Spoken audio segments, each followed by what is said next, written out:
Hello' everyone, welcome to my another vlog. ৰাতিপুৱা শুই উঠি স্কুললৈ বুলি ওলাওঁ আৰু আজি এটা বেলেগ ৰূপত, যিহেতু আজি শংকৰদেৱৰ তিথি।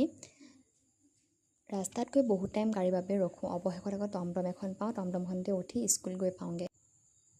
এয়া আমাৰ বিদ্যালয়ৰ শিক্ষয়িত্ৰী এগৰাকীয়ে গুণমালা পাঠ কৰে আৰু ইয়াৰ পিছত প্ৰসাদ বিলায় আৰু সকলো ছাত্ৰ ছাত্ৰীসকলৰ লগতে অভিভাৱকসকলক প্ৰসাদ খাবলৈ দিয়া হয় আৰু লগতে আমাৰ শিক্ষক শিক্ষয়িত্ৰীসকলেও আমি প্ৰসাদ খাওঁ।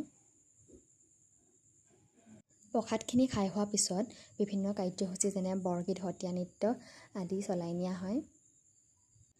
ইয়াৰ পিছত আকৌ আমি সকলোৱে মিলি ক্ষীৰ ভাগ কৰোঁ আৰু সকলো ছাত্ৰ ছাত্ৰীসকলৰ লগত অভিভাৱকসকলকো ক্ষীৰ খাবলৈ দিওঁ।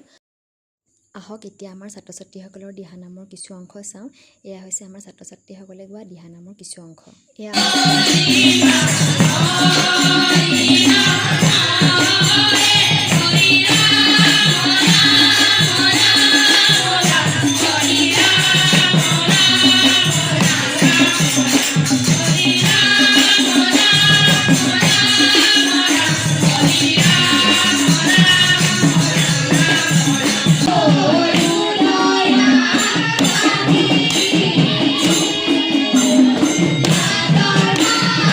ৰাতিলৈ ভাত খাবলৈ অমিতা ভাজিলোঁ আৰু লগতে ডিম আনিছিলে আবাই। তাকে ডিমখিনি বইল কৰি ধুনীয়াকৈ বাকলি গুচাই ল'লোঁ আৰু এনেদৰে ডিম তৰকাৰী বনালোঁ। আজিলৈ আহোঁ, বাই বাই।